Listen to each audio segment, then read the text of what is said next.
Good morning students. మనం last క్లాస్లో syllabus ఏముంటుంది, తర్వాత సెకండ్ లెసన్ ట్రేడ్ గురించి ఏంటి, ట్రేడ్ ఎన్ని రకాలు చేస్తారు వాటి గురించి నేర్చుకున్నాం. నెక్స్ట్ తర్వాత మనం గురించి చెప్పే థర్డ్ చాప్టర్. ఈ థర్డ్ చాప్టర్ అనేది మనకి బిజినెస్ సర్వీసెస్. థర్డ్ చాప్టర్ ఏంటి మనకి బిజినెస్ సర్వీసెస్, వ్యాపార సేవలు అంటారు. తెలుగులో వ్యాపార సేవలు అంటారు. అంటే వ్యాపారం చేయడానికి, ఏదైనా బిజినెస్ చేయడానికి మనకు కావాల్సిన మినిమం ఫెసిలిటీస్ని, ఆ సర్వీసెస్ ఉంటేనే, ఆ సేవలు ఉంటేనే మన బిజినెస్ అనేది ప్రాపర్గా చేయడానికి ఉపయోగం ఉంటుందని చెప్పేసి మనం లాస్ట్ క్లాస్లో నేర్చుకోవడం జరిగింది. వాటిని నేను చెప్పాను మీకు. మ్యానుఫ్యాక్చరింగ్ యూనిట్ నుంచి మార్కెట్లోకి ఎలా వస్తుంది, మనం చేసే ప్రాసెస్ ఏంటి, ముందు వాటికి కమ్యూనికేట్ చేస్తాము, తర్వాత బ్యాంక్ ఫెసిలిటీ చేసుకుంటాం, insurance, transport, warehousing, advertisements వాటి గురించి చెప్పుకున్నాం. వాటి చెప్పిన తర్వాత దాంట్లో 4 టాపిక్స్ ఉంటాయి: bank, insurance, transport, warehousing. ఇవి మొత్తం మనకి థర్డ్ చాప్టర్లో బిజినెస్ సర్వీసెస్ కవర్ అవుతాయని చెప్పి చెప్పడం జరిగింది. దాంట్లో భాగంగా ఇప్పుడు థర్డ్ లెసన్లో మనం బ్యాంక్ అంటే ఏంటి, బ్యాంక్ చేసే సర్వీసెస్ ఏంటి, అది చేసే ఫంక్షన్స్ ఏంటి అనేది ఇది చాలా ఇంపార్టెంట్ క్వశ్చన్. ఈ 10 మార్క్స్ రావడానికి ఎగ్జామ్లో ఇది కానీ వేరే క్వశ్చన్ ఉంది. కంపల్సరీగా ఈ క్వశ్చన్ కానీ ఆ క్వశ్చన్ కానీ ఖచ్చితంగా 10 మార్క్స్ క్వశ్చన్లో ఫస్ట్ క్వశ్చన్ ఉండడానికి అవకాశం అనేది ఎక్కువ శాతం ఉంది. ఈరోజు మనం ఈ బ్యాంక్ అంటే ఏంటి, ఆ బ్యాంక్ చేసే ఫంక్షన్స్, బ్యాంక్ అంటే ఏంటి, బ్యాంక్ చేసే విధులు ఏంటి, అవి నేర్చుకుందాం. ఓకేనా? చూడండి, బ్యాంక్ అంటే ఏం చేస్తుందంటే, బ్యాంక్ అనేది ఒక ఫైనాన్షియల్ ఇన్స్టిట్యూషన్. బ్యాంక్ అనేది ఒక ఫైనాన్షియల్ ఇన్స్టిట్యూషన్. ఈ deals with cash and credit, money, cash and credit. అంటే ఇక్కడ మనం కాలేజ్ ఉంది, దాన్ని ఏమంటాం మనం, ఎడ్యుకేషన్ ఇన్స్టిట్యూషన్ అంటాం. ఎందుకంటే ఇక్కడ మనం ఎడ్యుకేషన్ అనేది నేర్చుకుంటుంటాం కాబట్టి. అలాగే ఈ బ్యాంక్ అనేది ఫైనాన్షియల్ ఇన్స్టిట్యూషన్. ఫైనాన్షియల్ అంటే ఆర్థికపరమైన, అంటే డబ్బుపరమైన, మనీకి సంబంధించిన ట్రాన్సాక్షన్ చేస్తూ ఉంటుంది కాబట్టి మనం ఫైనాన్షియల్ ఇన్స్టిట్యూషన్గా ట్రీట్ చేయడం అనేది జరిగింది. ఎందుకంటే bank is a financial institution అంటారు. ఓకేనా? ఇక్కడ ఏం చేస్తుంది, ఇక్కడ క్యాష్, ఇక్కడ ఏంటి, deals with money and credit. ఇక్కడ ఏంటి, మనీ, డబ్బు సంబంధించిన వ్యవహారాలు, అంటే డబ్బులు తీసుకోవడం లేదా అప్పులు ఇవ్వడం అలా చేసి జరుగుతుంది కాబట్టి దీన్ని ఏమంటారంటే bank is a financial institution it deals with cash and credit అని చెప్పడం జరిగింది. చూడండి, బ్యాంక్ అంటే ఏంటి, బ్యాంకర్ అంటే ఎవరు, బ్యాంకింగ్ అంటే ఏంటి చూడండి. బ్యాంక్ అంటే ఎవరైతే ఆ ప్రాసెస్ చేస్తారో, మన బ్యాంక్ వెళ్తాం, ఆ చేసే ప్రాసెస్ చేసే వ్యక్తిని, ప్రాసెస్ చేసే ఆ పర్సన్ ఏమంటామంటే బ్యాంకర్ అంటాం. అంటే మనం వెళ్ళగానే మనకి అమౌంట్ ఇవ్వటం కానీ ఏమన్నా చేసి ఆ పర్సన్ ఏమంటారంటే, ఆ వ్యక్తిని ఏమంటారంటే బ్యాంకర్ అంటారు. ఓకేనా? బ్యాంక్ అంటే చేసే ప్లేస్ని, ఏ ప్లేస్లో అయితే చేస్తున్నామో ఆ ప్లేస్ని ఏమంటారంటే బ్యాంక్ అంటారు. అంటే చేసే వ్యక్తిని బ్యాంకర్ అంటారు, చేసే వ్యక్తిని బ్యాంకర్ అంటారు, ఆ పర్సన్ ఏమంటారు బ్యాంకర్ అంటారు, చేసే ఆ ప్లేస్ని, ఆ ప్రదేశాన్ని బ్యాంక్ అంటారు, ఆ జరిగే ప్రాసెస్ మొత్తాన్ని ఏమంటారంటే బ్యాంకింగ్ అంటారు. అంటే పర్సన్ ఏమంటారంటే, చేసే పర్సన్ అని బ్యాంకర్ అంటారు, చేసే ప్లేస్ని ఏమంటారంటే బ్యాంక్ అంటారు, చేసే ప్రాసెస్ని ఏమంటారంటే బ్యాంకింగ్ అంటారు. పి అంటే పర్సన్ అంటే చేసే వ్యక్తిని బ్యాంకర్ అంటారు, చేసే ప్లేస్ని బ్యాంక్ అంటారు, చేసే ప్రాసెస్ని ఏమంటారు, ఈ ప్రాసెస్ మొత్తాన్ని ఏమంటారంటే బ్యాంకింగ్ అని అంటారు. ఓకేనా? ఈ బ్యాంక్ని, ఇక్కడ బ్యాంక్ ఏం చేస్తుందంటే accept deposits for the public. అంటే ఏంటి, ఎవరైతే వ్యక్తులు ఉంటారు, కొంత సేవింగ్స్ తీసుకుంటారు, ఇళ్ళలో కొంత సేవింగ్స్, ఫ్యూచర్లో ఒక అవసరాలు ఉంటాయని చెప్పేసి కొంత సేవింగ్స్ పెట్టుకోవడం అనేది జరిగింది. ఆ సేవింగ్ చేసుకునే అమౌంట్ ఏం చేస్తారంటే, ఈ అమౌంట్ తీసుకొచ్చి వాళ్ళు యాక్సెప్ట్ డిపాజిట్ రూపంలో సేకరించి అదే అమౌంట్ తిరిగి ఏం చేస్తారంటే అడ్వాన్స్ లోన్స్, ఎవరికైతే అమౌంట్ అవసరం అవుతుందో వాళ్ళకి అప్పులు ఇవ్వడం అనేది, క్రెడిట్ రూపంలో అప్పులు ఇవ్వడం అనేది జరుగుతుంది. అంటే బ్యాంక్ ఏం చేస్తుంది, accept deposit for the public and ఆ తీసుకొచ్చిన అమౌంట్ ఏం చేస్తుంది, రిక్వైర్డ్ దేమ్, ఎవరికైతే అవసరం అవుతుందో వాళ్ళకి అప్పుల రూపంలో ఆ అమౌంట్ని ఇస్తూ ఉంటుంది. అంటే ఒక వ్యక్తి దగ్గర నుంచి డిపాజిట్ రూపంలో సేకరించి అదే అమౌంట్ ఏం చేస్తుంది, వేరే వ్యక్తులకు ఏం చేస్తే అడ్వాన్స్ లోన్స్ రూపంలో ఇవ్వడం, అప్పు రూపంలో ఇవ్వడం జరుగుతుంది. అంతవరకు సపోజ్ వ్యక్తులు నా దగ్గర కొంత అమౌంట్ ఉంది, కొంత వాళ్ళకి ఏంటంటే ఒక 2% ఇంట్రెస్ట్ ఇస్తామని చెప్పేసి వాళ్ళ అమౌంట్ సెలెక్ట్ చేసుకొని అదే అమౌంట్ తీసుకుని ఏం చేస్తుంది, 4%కో 5%కో వేరే వ్యక్తులకు ఏం చేస్తుంది, లోన్స్ రూపంలో అప్పుల రూపంలో ఇవ్వడం జరుగుతుంది. అప్పులు కాబట్టి బ్యాంక్ ఏం చేస్తుంది, ఒక పర్సన్ నుంచి ఏం చేస్తారు, డిపాజిట్ని సేకరించి ఆ తీసుకున్న అమౌంట్ మళ్ళీ తన దగ్గర ఉంచుకోదు, ఆ అమౌంట్ ఏం చేస్తుంటే వేరే వ్యక్తులకి అడ్వాన్స్ లోన్స్ అప్పుల రూపంలో ఇవ్వడం జరుగుతుంది. ఇలా ఈ జరిగే ప్రాసెస్ మొత్తాన్ని ఏమంటారంటే బ్యాంకింగ్ అంటారు. చేసే పర్సన్ ఏమంటారంటే బ్యాంకర్ అంటారు. చేసే ప్లేస్ని బ్యాంక్ అంటారు, చేసే ప్రాసెస్ని అంటారంటే బ్యాంకింగ్ అంటారు. అంత నేను పీపీపీ, పీ అంటే person, bank, place bank, process is banking. ఓకేనండి, అర్థమైందంటే ఒకళ్ళ దగ్గర నుంచి అమౌంట్ని సేకరించి వేరే వాళ్ళకి ఏం చేస్తారు, లోన్స్ రూపంలో ఇవ్వడం జరుగుతుంది. ఈ ప్రాసెస్ మొత్తాన్ని బ్యాంకింగ్ అంటారు. ఈ బ్యాంక్ సంబంధించి మనకి ఇద్దరు నిర్వచనాలు డెఫినేషన్స్ అనేవి ఇవ్వడం జరిగింది. ఒక క్రౌతర్ అతను చెప్పాడు, నెక్స్ట్ కూడా ఏం చెప్పారంటే బ్యాంక్ రెగ్యులేషన్ యాక్ట్, బ్యాంక్ నియంత్రణ చట్టం 1949 1949 ప్రకారం ఇద్దరు ఈ బ్యాంక్ సంబంధించిన డెఫినేషన్స్ అనేది మనకి చెప్పడం జరిగింది. అయితే ఈ బ్యాంక్ అనేది మనకి ముఖ్యంగా రెండు రకాల విధులు అనేవి ఫంక్షన్స్ అనేవి చేస్తూ ఉంటుంది. ఒకటి ఏంటంటే primary functions, second one is secondary functions. ప్రాథమిక విధులు, ఆనుషంగిక విధులు అంటారు. Primary functions and secondary functions. ప్రాథమిక విధులు, ఆనుషంగిక విధులు. ప్రైమరీ అంటే కంపల్సరీ. ఇప్పుడు కాలేజ్ మనం ఉన్న స్టూడెంట్ ఫంక్షన్ మనం కూడా పనులు చేస్తుంటాం, మనం చదువుకోవడం, నేను చదువు చెప్పలేదు అంటే ప్రైమరీ ఫంక్షన్స్ ఇవన్నీ అంటే ఖచ్చితంగా చేయాల్సినవి, మేజర్గా చేసి ఫంక్షన్స్ అన్ని ప్రైమరీ ఫంక్షన్స్, ప్రాథమిక విధులు అంటారు. సెకండరీ ఫంక్షన్స్ కాలేజ్కి వచ్చిన తర్వాత స్పోర్ట్స్ యాక్టివిటీస్ కానీ, కల్చరల్ ప్రోగ్రామ్స్ కానీ ఇట్లాంటి కండక్ట్ చేయడం కానీ ఇట్లాంటివి చేస్తూ ఉంటాయి. ఇవన్నీ సెకండరీ ఫంక్షన్స్, అవి స్టడీస్కి సంబంధించినవి. అంటే ఏంటి, కంపల్సరీ చేసే వాటిని ఏమంటారంటే ప్రైమరీ ఫంక్షన్స్ అంటారు, దానికి అనుగుణంగా చేసే వాటిని ఏమంటారంటే సెకండరీ ఫంక్షన్స్ అంటారు, ఆనుషంగిక విధులు అంటారు. ఈ ప్రైమరీ ఫంక్షన్స్ని తిరిగి ఏం చేయడం జరిగిందండి, ప్రైమరీ ఫంక్షన్స్ని 4 రకాలుగా విభజించడం జరిగింది.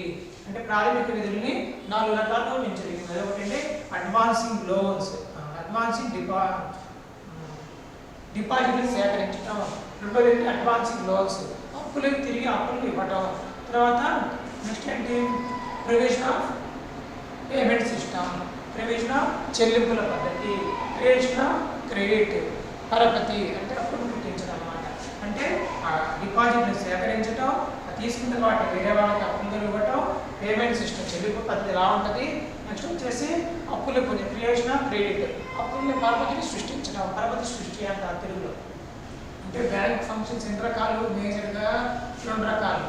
ఏంటి, ప్రైమరీ ఫంక్షన్స్, సెకండరీ ఫంక్షన్, ప్రాథమిక విధులు, ఆనుషంగిక విధులు. మళ్ళీ ఈ ప్రైమరీ ఫంక్షన్స్ తిరిగి 4 రకాలుగా విభజించడం జరిగింది. అంటే డిపాజిట్ని సేకరించడం, తీసుకున్న వాటిని వేరే వాళ్ళకి అప్పుల రూపంలో ఇవ్వటం, మరి చెల్లింపు పద్ధతులు ఎలా ఉంటాయి, తర్వాత వచ్చేసి పరపతి సృష్టి, క్రియేషన్ ఆఫ్ క్రెడిట్, అప్పులు ఇవ్వటం. ఇవి 4 రకాలు. నేను అర్థమైందండి. తర్వాత ఈ సెకండరీ ఫంక్షన్స్ అనేవి మళ్ళీ 3 రకాలు. అవి ఏంటంటే ఏజెన్సీ సర్వీసెస్, ఏజెన్సీ సేవలు, జనరల్ డ్యూటీ సర్వీసెస్, సాధారణ సేవలు, న్యూ సర్వీసెస్, నూతన సేవలు అని ఈ 3 రకాలు. అంటే ఫంక్షన్స్, బ్యాంకింగ్ ఫంక్షన్స్ 2 రకాలు, మళ్ళీ primary functions, secondary functions. Primary functions మళ్ళీ 4 రకాలు, secondary functions 3. Bank functions 2, primary functions 4, secondary functions 3. Bank విధులు 2 రకాలు, ప్రాథమిక విధులు 4, ఆనుషంగిక విధులు 3 రకాలుగా విభజించడం జరిగింది. ఓకేనా, ఇప్పుడు మీకు అర్థమైంది కదండి బ్యాంక్ అంటే ఏంటి, అక్కడ జరిగే ప్రాసెస్ ఏంటి, దానికి ఎవరెవరు డెఫినేషన్ చెప్పారు, బ్యాంక్ అనేది ఎన్ని రకాల విధులు చేస్తుంది, అది 2 రకాలు, ప్రాథమిక విధులు, ఆనుషంగిక విధులు. మళ్ళీ ప్రాథమిక విధులు ఎన్ని రకాలు, ఆనుషంగిక విధులు, సెకండరీ ఫంక్షన్స్ ఎన్ని రకాలు అనేది ఇది మొత్తం మనం నేర్చుకోబోయే టాపిక్ అండి. 10 మార్క్స్ వచ్చే క్వశ్చన్ అనమాట. మనకి పార్ట్ ఏలో, కామర్స్లో పార్ట్ ఏలో ఫస్ట్ క్వశ్చన్గా ఇది 50% ఈ క్వశ్చన్ కానీ, దీని తర్వాత క్వశ్చన్ ఇన్సూరెన్స్ అనే క్వశ్చన్ ఉంటుంది, ప్రిన్సిపల్స్ ఆఫ్ ఇన్సూరెన్స్, బీమా సూత్రాలు అనే క్వశ్చన్ ఉంది. ఈ రెండింటిలో నుంచి ఒక క్వశ్చన్ అడగడానికి ఎక్కువ శాతం అవకాశం ఉంది. కాబట్టి ఇది కంపల్సరీగా మీ 10 మార్క్స్ నేర్చుకోవాల్సిన క్వశ్చన్. కంపల్సరీగా పార్ట్ ఏలో ఫస్ట్ క్వశ్చన్ పేపర్ ఇవ్వగలిగిన వాడు ఈ క్వశ్చన్ కానీ ఆ క్వశ్చన్ కానీ ఎక్కువ శాతం అవకాశం. ఎప్పుడన్నా పేపర్ తక్కువ వచ్చినప్పుడు ట్రాన్స్పోర్ట్ గురించి వేరే క్వశ్చన్ అంతా అది ఇవ్వడానికి వస్తుంది. అంటే ఈ 3 నుంచి ఇది 50% రావడానికి అవకాశం ఉంది. ఇదే క్వశ్చన్ అనేది చదవండి బాగా. కొద్దిగా మీకు సైడ్ లైన్స్ ఎక్కువ ఉన్నట్టు ఉంటాయి, కానీ ఇది అర్థం చేసుకుంటే చాలా ఈజీగా ఉంటుంది. ఓకేనా, అయితే మనం ఈ రోజు ఏం నేర్చుకుందామంటే ఓన్లీ ప్రైమరీ ఫంక్షన్స్. ఈ ప్రైమరీ ఫంక్షన్స్ ఏంటో నేర్చుకుందాం.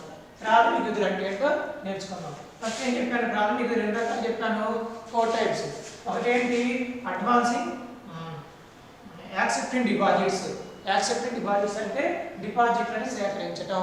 ఆ డిపాజిట్లను ఎన్ని రకాలుగా సేకరిస్తే చూడండి. ఒకటి కరెంట్ డిపాజిట్స్, తర్వాత సేవింగ్ అకౌంట్స్, తర్వాత ఫిక్స్డ్ డిపాజిట్స్,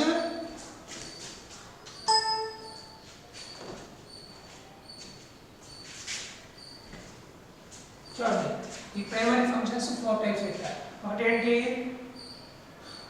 యాక్సెప్టింగ్ డిపాజిట్స్, తర్వాత అడ్వాన్సింగ్ లోన్స్, తర్వాత payment of provision of payment system చెల్లింపు పద్ధతి, తర్వాత వచ్చి పరపతి సృష్టి క్రియేషన్ ఆఫ్ రేట్ అని 4 రకాల ఫంక్షన్ అనేది చేస్తుంది. దాంట్లో ఫస్ట్ మనం నేర్చుకోబోయేది ఎప్పుడు యాక్సెప్టింగ్ డిపాజిట్స్. అసలు డబ్బులు ఎవరికైనా బ్యాంక్ నుండి వేరే వాళ్ళకి అడ్వాన్స్ ఇవ్వాలంటే ముందేం చేయాలి, వాటి దగ్గర మనీ ఉండాలి, వాటి దగ్గర డబ్బు క్యాష్ ఉండాలి. ఆ క్యాష్ ఎలా సేకరిస్తుంది, డిపాజిట్ రూపంలో సేకరిస్తుంది. అవి ఎన్ని రకాలు సేకరిస్తుంది, ఎన్ని రకాల పద్ధతులు అంటే 4 టైప్స్. అవేంటంటే ఫస్ట్ది కరెంట్ డిపాజిట్స్, రెండవది సేవింగ్స్ ఆ టైప్లో, తర్వాత నెక్స్ట్ వచ్చి ఫిక్స్డ్ డిపాజిట్, తర్వాత రికరింగ్ డిపాజిట్స్. ఓకేనండి, రికరింగ్ డిపాజిట్స్ చూడండి. ఫస్ట్ ఏం చెప్పాను నేను, వాళ్ళకి అమౌంట్ ఎలా వస్తుంది. ఫస్ట్ ఏం చెప్పాను, కరెంట్ డిపాజిట్ హోల్డర్. ఈ కరెంట్ డిపాజిట్ హోల్డర్స్ ఇలాంటి అకౌంట్స్ ఎవరు ఓపెన్ చేస్తారంటే పెద్ద పెద్ద బిజినెస్ ఆర్గనైజేషన్స్ కానీ ఇన్స్టిట్యూషన్స్ కానీ అంటే పెద్ద పెద్ద వాళ్ళు బిజినెస్ సంబంధించిన వ్యవహారాలు చేసే వాళ్ళు ఇన్స్టిట్యూషన్స్ వాళ్ళు ఈ టైప్ ఆఫ్ డిపాజిట్లని బ్యాంకు రావడం జరిగింది, అకౌంట్స్ తెరవడం జరిగింది. ఓకేనా, మామూలు పర్సన్ కాదు. వీళ్ళు ఏం చేస్తారు, వీళ్ళకి ఏంటంటే వీళ్ళు రోజు ఎన్నిసార్లు ఏం చేస్తారంటే అమౌంట్ని విత్డ్రా చేసుకోవచ్చు. నెంబర్ ఆఫ్ టైమ్స్ అంటే డిస్ట్రిబ్యూషన్స్ ఏముంటాయి, ఎన్నిసార్లు వాడు విత్డ్రా చేసుకోవచ్చు, ఎన్నిసార్లు డిపాజిట్ చేసుకోవచ్చు, ఎన్నిసార్లు విత్డ్రా చేసుకోవచ్చు, ఎన్నిసార్లు అమౌంట్ అనేది విత్డ్రా చేసుకోవచ్చు, వాడు డిపాజిట్ చేసుకోవచ్చు. ఇక్కడ రిస్ట్రిక్షన్స్ అనేవి ఏమీ ఉండవు అనమాట. ఇవి ఎవరు చేస్తారు, ఓన్లీ పెద్ద పెద్ద బిజినెస్ ఆర్గనైజేషన్స్ కానీ ఇన్స్టిట్యూషన్స్ కానీ అట్లాంటి వాళ్ళు మాత్రమే, సంస్థలకు సంబంధించిన వాళ్ళు మాత్రమే ఇట్లాంటి డిపాజిట్స్ అనేవి వేయడం అనేది, ఇట్లాంటి అకౌంట్స్ అనేవి తెరవడం అనేది జరిగింది. అయితే వీళ్ళకి ఒక ఎవరికి లేని ఫెసిలిటీ ఒకటి ఉంది, ఓవర్ డ్రాఫ్ట్ ఫెసిలిటీ అంటారు, ఓడి ఫెసిలిటీ. ఓవర్ డ్రాఫ్ట్ అంటే ఏంటి, వాళ్ళ అకౌంట్లో ఉన్న అమౌంట్ కానీ ఎక్సెస్ అమౌంట్ డ్రా చేసుకునే ఫెసిలిటీ అనేది only current account deposit holders మాత్రమే ఈ బ్రాంచ్ అనేది ప్రొవైడ్ చేయడం జరుగుతుంది. ఇది ఇన్స్టిట్యూషన్స్ పెద్ద పెద్ద బిజినెస్ ఆర్గనైజేషన్ వాళ్ళు మాత్రమే ఈ టైప్ ఆఫ్ డిపాజిట్ చేస్తారు. వాళ్ళకి నెంబర్ ఆఫ్ టైమ్స్ విత్డ్రా చేసుకోవచ్చు, ఎన్నిసార్లు అయినా బ్యాంకులో అమౌంట్ వేసుకోవచ్చు, తీసుకోవచ్చు. అలా వాళ్ళకి ఏమో రిస్ట్రిక్షన్స్ ఏముండవు. కానీ ఒక స్పెషల్ ఫెసిలిటీ ఉంటుంది, ఓడి ఫెసిలిటీ అనేది ప్రొవైడ్ చేయడం జరుగుతుంది బ్యాంక్ వాళ్ళు. అంటే వాళ్ళ అకౌంట్లో ఉన్న అమౌంట్ కన్నా కొన్ని సందర్భాలు అవసరాలను బట్టి బ్యాంక్ ఏం చేస్తుంది, ఆ సంస్థలకి అతని అమౌంట్లో వాళ్ళ ఖాతాలో ఉన్న అమౌంట్ కన్నా అకౌంట్లో ఉన్న అమౌంట్ కన్నా ఎక్కువ అమౌంట్ని విత్డ్రా చేసుకోవడానికి అవకాశం అనేది దాన్ని ఓడి ఫెసిలిటీ అంటారు. ఈ ఓడి ఫెసిలిటీ ఓన్లీ ఈ కరెంట్ డిపాజిట్ హోల్డర్స్ మాత్రమే ఉంటుంది. Second one saving accounts. ఈ సేవింగ్స్ అకౌంట్ ఎవరైతే చేస్తారంటే ఇండివిజువల్స్, వ్యక్తులు ఎవరైనా కానీ ఓపెన్ చేసుకోవచ్చు. ఇది ఎందుకని ఇలాంటి అకౌంట్స్ పెట్టింది, వ్యక్తుల్లో ఏదంటే వాళ్ళలో పొదుపుని అంటే సేవింగ్స్ హ్యాబిట్గా పొదుపుని అలవాటు చేయడం కోసం ఈ టైప్ ఆఫ్ అకౌంట్స్ని బ్యాంక్ అనేది ప్రారంభించడం జరిగింది. ఇక్కడ ఏంటంటే మీరు మన బ్యాంక్ అనేది ఎన్నిసార్లు ఇక్కడ మనం వాళ్ళు ఎన్నిసార్లు అయినా బ్యాంకులో అమౌంట్ వేసుకోవచ్చు, రోజు మొత్తం ఎన్నిసార్లు అయినా విత్డ్రా చేసుకోవచ్చు. ఇక్కడ రిస్ట్రిక్షన్స్ ఉండవు, కానీ ఇక్కడ లిమిట్ అనేది ఉంటుంది. సేవింగ్స్ అకౌంట్ దాంట్లో మాత్రం లిమిట్ ఉంటుంది, వీళ్ళకి కొంత ఇంట్రెస్ట్ అనేది కూడా పే చేయడం జరుగుతుంది. Next one fixed deposits. Fixed deposits 3 రకాల పేర్లతో పిలవడం జరుగుతుంది. ఫిక్స్డ్ డిపాజిట్స్ అంటారు, వీటిని టర్మ్ డిపాజిట్స్ అంటారు, టర్మ్ టైం డిపాజిట్స్ అంటారు. మన క్వశ్చన్ ఒకసారి 2 మార్క్స్ కూడా అడగచ్చు. మీరు ఫిక్స్డ్ డిపాజిట్ చెప్పారు సార్, టర్మ్ డిపాజిట్ మాకు అర్థం కాలేదు కాదు, ఏదన్నా ఒకటే పేరు, ఫిక్స్డ్ డిపాజిట్స్ అన్నా టర్మ్ డిపాజిట్స్ అన్నా టైం డిపాజిట్స్ అన్నా ఉంటుంది. ఇక్కడ ఏం చేస్తారంటే వీళ్ళు ఒక ఫిక్స్డ్ అమౌంట్ని డిపాజిట్ చేస్తారు. అంటే ఒక 10 ఇయర్స్కో 5 ఇయర్స్కో 2 ఇయర్స్ అని చెప్పేసి ఒక ఫిక్స్డ్ టైంలో ఒక లంసమ్ అమౌంట్ తీసుకొచ్చి బ్యాంకులో డిపాజిట్ చేయడం జరుగుతుంది. అదేంటి మెచ్యూర్ డేట్ ఎప్పుడు, ఈ రోజు వేసాము 2 ఇయర్స్ అనుకో, నెక్స్ట్ 2 ఇయర్స్ తర్వాత ఈ డేట్ మాత్రమే ఇస్తారు అన్నమాట, మధ్యలో ఇవ్వడం అనేది ఉండదు. కాబట్టి దాన్ని ఏమంటారు, ఫిక్స్డ్ అన్నారు. అందుకని ఫిక్స్డ్ ఒక టైం పీరియడ్ మెన్షన్ చేసాం కాబట్టి దీన్ని టైం డిపాజిట్స్ అన్నారు. ఆ టైంకే మెచ్యూర్ డేట్ ఒక్కడే డబ్బులు ఇస్తారు కాబట్టి టర్మ్ డిపాజిట్ అన్నారు. వీటికి ఏంటంటే ఇంట్రెస్ట్ రేట్ అనేది ఎక్కువగా ఇవ్వడం, అదే ఎన్ని డిపాజిట్స్ కన్నా బ్యాంక్ వాళ్ళు ఈ ఫిక్స్డ్ డిపాజిట్ చేసిన వాళ్ళకి మాత్రమే ఎక్కువ ఇంట్రెస్ట్ అనేది వీళ్ళతో పోల్చుకుంటే ఎక్కువ ఇంట్రెస్ట్ అనేది వడ్డీ అనేది చెల్లించడం జరుగుతుంది. Next recurring deposits. Recurring deposits జనరల్గా ఏంటంటే పిల్లల ఎడ్యుకేషన్ గురించి కానీ మ్యారేజ్ పర్పస్ గురించి మనం ఏం చేస్తామంటే వాళ్ళ పేరు మీద మంచి ఫాదర్ మదర్ ఏం చేస్తారంటే పిల్లల పేరు మీద బ్యాంకులో అమౌంట్ వేస్తూ ఉంటారు. అర్థమవుతుందా, మీరు దేనికి ఏ పర్పస్ కోసం అంటే వాళ్ళు వేసేది వాళ్ళ ఫ్యూచర్లో పిల్లలకి మ్యారేజ్ పర్పస్ కానీ ఎడ్యుకేషన్ పర్పస్ కోసం అవసరం ఉంటుందని చేస్తారు. దీనికి ఏంటంటే క్యుములేటివ్ ఇంట్రెస్ట్ సంచిత వడ్డీని చెల్లించడం, వడ్డీ మీద వడ్డీ అంటే ఇక్కడ ఎన్నిటిని పుంచుకుంటే ఇటువంటి వాటికి ఏం చేస్తారు, వడ్డీ అనేది ఎక్కువ చేయాలి. అంటే ఫస్ట్ దానికి వడ్డీ ఉండదు, సెకండ్ దానికి లిమిట్గా ఉంటుంది, థర్డ్ దానికి హైగా ఉంటుంది, ఫోర్త్ దానికి క్యుములేటివ్ ఇంట్రెస్ట్ అనేది ఉంటుంది. అర్థమైందండి. ఇది బిజినెస్ ఆర్గనైజేషన్స్ మాత్రమే ఓపెన్ చేసుకుంటారు. ఇది ఎవరు ఓపెన్ చేస్తారు? ఎవరైనా ఇండివిజువల్ ఓపెన్ చేసుకోవచ్చు. ఇది ఏంటంటే ఒక ఫిక్స్డ్ పీరియడ్కి అమౌంట్ వేయడం జరుగుతుంది. ఇది వచ్చేసి పిల్లల మ్యారేజ్ పర్పస్ కోసం, ఎడ్యుకేషన్ పర్పస్ కోసం సేవింగ్ చేసుకున్న వాటిని ఏమంటారంటే రికరింగ్ డిపాజిట్స్ అంటారు. ఇప్పుడు డిపాజిట్స్ ఎన్ని రకాలు సేకరించింది?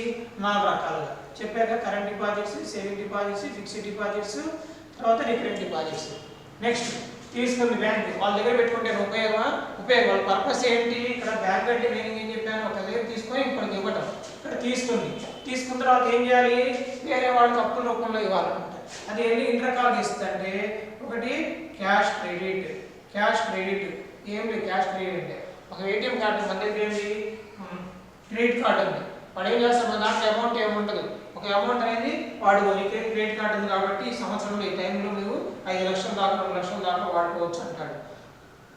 తర్వాత వాడుకోవచ్చు అంటే మన దగ్గర అమౌంట్ బ్యాంక్లో ఏముంటుంది, వాడు శాంక్షన్ చేస్తాడు 5 లక్షల దాకా వాడుకోవచ్చు. మనకి లిమిట్ ఇచ్చాడు. ఆ లిమిట్లో మనం ఏం చేస్తాం? అమౌంట్ వాడుకోవచ్చు.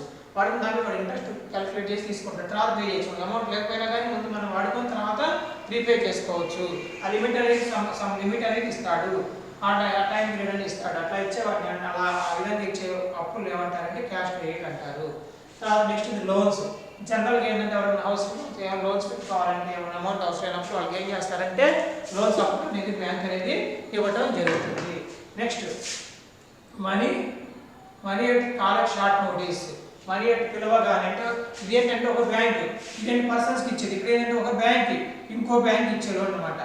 ఒక బ్యాంక్ అడ్జస్ట్మెంట్స్ కోసం ఇక్కడ ఏం చేస్తారంటే అడ్జస్ట్మెంట్స్ ఉంటాయి అనమాట. ఒక బ్యాంక్ ఉంది, ఆంధ్ర బ్యాంక్ ఉంది, సిండికేట్ బ్యాంక్ ఉంది. వీళ్ళకి అమౌంట్ ఫండ్స్ అవైలబిలిటీగా ఉండవు, లేకపోతే కస్టమర్స్ ఎప్పుడు అవుతుంటాయి, వీళ్ళకి షార్టేజ్ అవుతుంది. అప్పుడు ఏం చేస్తారంటే ఈ బ్యాంక్ ఏం చేస్తారంటే ఈ బ్యాంక్తో టైఅప్ ఏం చేస్తారంటే మాకు కొంత అమౌంట్ ఇవ్వండి, మీకు రీపే చేస్తా అంటే అడ్జస్ట్మెంట్ కోసం ఒక బ్యాంక్ ఇంకో బ్యాంక్ ఇచ్చే లోన్స్ ఏమంటారంటే money and call short notice అంటారు.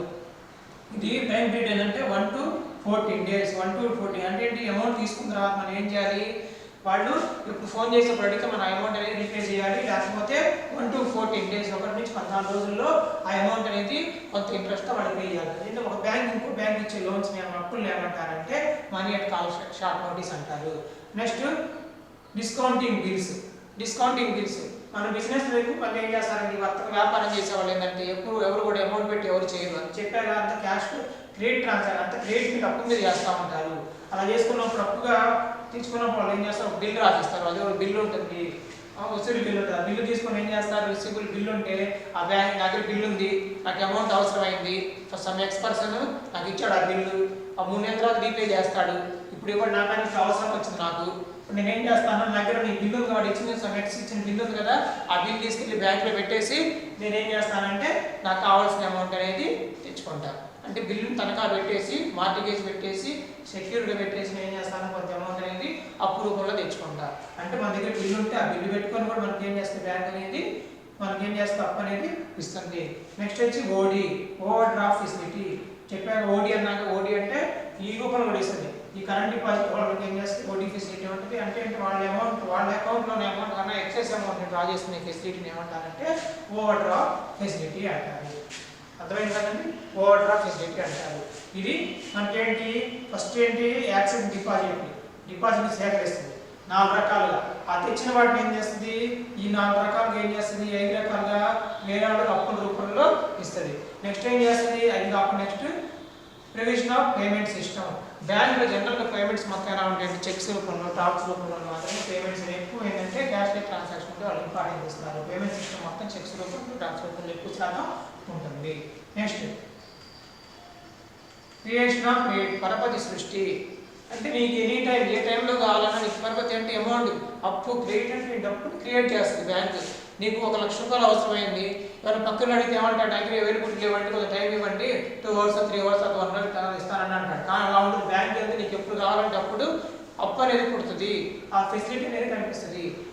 నీ దగ్గర ఏమైనా వాళ్ళకి సంబంధించిన కొన్ని ఫార్మాలిటీస్ ఉంటాయి, అవన్నీ ఫిల్ చేస్తే నీకు విత్ ఇన్ టైంలో రేట్ మీకు చూస్తున్నారు బయట. ఇప్పుడు 10 నిమిషాల్లో మీకు బ్యాంక్ లోన్ ఇస్తాము, 2 నిమిషాల్లో బ్యాంక్ లోన్ ఇస్తాము. అంటే నీకు ఎప్పుడు కావాలంటే అప్పుడు పరపతి అంటే ఏంటి? పరపతి సృష్టి అంటే ఏంటి? అప్పు అనేది నీ క్రియేషన్ ఆఫ్ రేట్ అనేది పుడుతుంది. అట్లా ఎన్ని ఫంక్షన్స్ ఏమంటారంటే ప్రాథమిక విధులు అంటారు, ప్రైమరీ ఫంక్షన్స్ అని అనటం జరుగుతుంది. ఈ క్లాస్ మనం ఏం నేర్చుకున్నాం మొత్తం వద్దులేండి, మీకు మీకు కొద్దిగా ఇబ్బందిగా ఉంటుంది కాబట్టి ఈరోజు నేను ఓన్లీ ఈ ప్రాథమిక విధుల గురించే చెప్పడం జరుగుతుంది. బ్యాంక్ అంటే ఏంటి, బ్యాంక్ ఎవరు నిర్వచనాలు చెప్పారు, బ్యాంక్ అంటే ఏంటి, బ్యాంకర్ అంటే ఎవరు, బ్యాంక్ చేసే